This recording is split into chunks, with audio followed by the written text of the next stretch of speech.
வணக்கம் தமிழா. ரயில்வேல ஒரு நியூ அப்டேட் வந்து ரிலீஸ் பண்ணுங்க. என்ன அப்படின்னு பார்த்தீங்கன்னா, டெக்னீசியன் கிரேட் 3 அண்ட் பாராமெடிக்கல் இந்த தேர்வுக்கான அப்ளிகேஷன் ஸ்டேட்டஸ் வந்து அவுட் பண்ணிட்டாங்க. ஓகேங்களா? ஸோ உங்களுடைய அப்ளிகேஷன் அக்செப்ட் ஆயிருக்கா, ரிஜெக்ட் ஆயிருக்கா, இல்லை கண்டிஷன் அக்செப்ட் ஆயிருக்கான்னு சொல்லிட்டு நீங்க செக் பண்ணி பார்த்துக்கலாம். ஓகேவா? ஸோ இதுக்கான எந்த ஒரு நோட்டீஸும் கொடுக்காம டைரக்டாக என்ன பண்ணாங்க பார்த்தீங்கன்னா, ஸோ உங்களோட அப்ளிகேஷன் ஸ்டேட்டஸ் நீங்க பார்க்குற மாதிரி அப்டேட் பண்ணிட்டாங்க. ஓகே, நிறைய ஸ்டூடெண்ட்ஸ் வந்து பார்த்து சொல்லிக்கிட்டு இருக்காங்க. டெக்னீசியன் கிரேட் 3 அதே மாதிரி பாராமெடிக்கல்.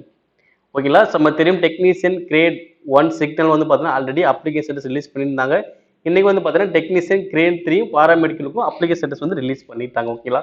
இது எப்படி செக் பண்றதுன்னு பார்த்தீங்கன்னா, ரயில்வேல உங்களுடைய ஆன்லைன் அப்ளிகேஷன் ஓகேவா, லாகின் பண்ற டீடைல்ஸ் இருக்குல்ல, உங்க லாகின் ஐடி கொடுங்க. லாகின் ஐடி கொடுத்து லாகின் பண்ணி பாருங்க. லாகின் பண்ணதுக்கு அப்புறம் நீங்க எந்தெந்த தேர்வுக்கெல்லாம் நீங்க அப்ளிகேஷன் போட்டிருந்தீங்களோ அந்தந்த தேர்வு அனைத்துமே லிஸ்ட் அவுட் ஆகும். அதுல வந்து பாத்தீங்கன்னா இப்ப technician grade 3 okay, technician grade 3ல உங்களுடைய அப்ளிகேஷன் ஸ்டேட்டஸ் வந்து என்ன இருக்கு பாருங்க. Professional accepted.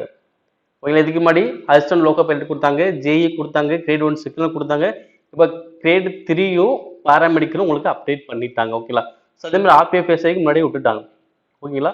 ஸோ இதே மாதிரி ஒவ்வொரு தேர்வுக்குமான அக்செப்டட், அது யார் யார் அக்செப்ட் ஆயிருக்காங்க, யார் ரிஜெக்ட் ஆயிருக்காங்க, என்ன காரணத்தை ரிஜெக்ட் ஆயிருக்காங்க, இல்லை ப்ரொஃபஷனல் அக்செப்ட் கண்டிஷனோட எப்படி அக்செப்ட் ஆயிருக்காங்க, அனைத்து டீட்டெயில்ஸும் அவங்க கொடுத்துட்டு இருக்காங்க. ஸோ ரெகுலராக நீங்கள் ஆர்ஆர்பி வெப்சைட்டை ஃபாலோ பண்ணிட்டு வாங்க. இந்த அஃபீஷியல் வந்து ஒவ்வொரு தகவலும் நம்ம கொடுத்துட்டு இருக்கோம். இது வந்து டீட்டெயிலாக நோட்டீஸ் கொடுக்கலனாலும் அவங்க அஃபீஷியல் அந்த லாகின் பேஜ் நீங்கள் லாகின் பண்ணி பார்த்தா உங்களுக்கே தெரிஞ்சும் நம்மளுடைய அப்ளிகேஷன் ஸ்டேட்டஸ் வந்து எப்படி இருக்குன்னு சொல்லிட்டு. ஓகேங்களா? எனக்கு அக்செப்ட் ஆனால் தான் நம்ம இங்க என்ன பண்ண முடியும், தேர்வு எழுதவே போக முடியும். ஓகே, ப்ரொவிஷனல் அக்செப்ட் ஆயிருக்கும், இல்லை ப்ரொவிஷனல் அக்செப்டட் வித் கண்டிஷன்ஸ் இது மாதிரி உங்களுக்கு இருந்தால் மட்டும்தான் தேர்வு எழுத முடியும். ரிஜெக்டட் அப்படின்னா நம்ம தேர்வு எழுத முடியாது. ஓகேவா? எதுக்கெல்லாம் ரிஜெக்ட் பண்ணாலும் சொல்லிட்டு முன்னாடி ஒரு வீடியோவும் கொடுத்துருந்தோம். ஓகேங்களா?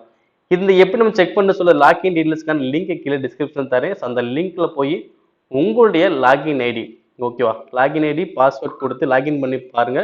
பார்த்துட்டு உங்களுக்கு அப்ளிகேஷன் ஸ்டேட்டஸ் என்னன்னு பார்த்துட்டு கீழே கமெண்ட் பாக்ஸ்ல பதிவு பண்ணுங்க. ரயில்வே தொடர்பான அப்டேட்ஸ்களை பெற நம்முடைய தமிழ் ஐஏஎஸ் அகாடமி சேனலை சப்ஸ்கிரைப் பண்ணுங்க. உங்க நண்பர்களுக்கும் ஷேர் பண்ணி விடுங்க. நன்றி.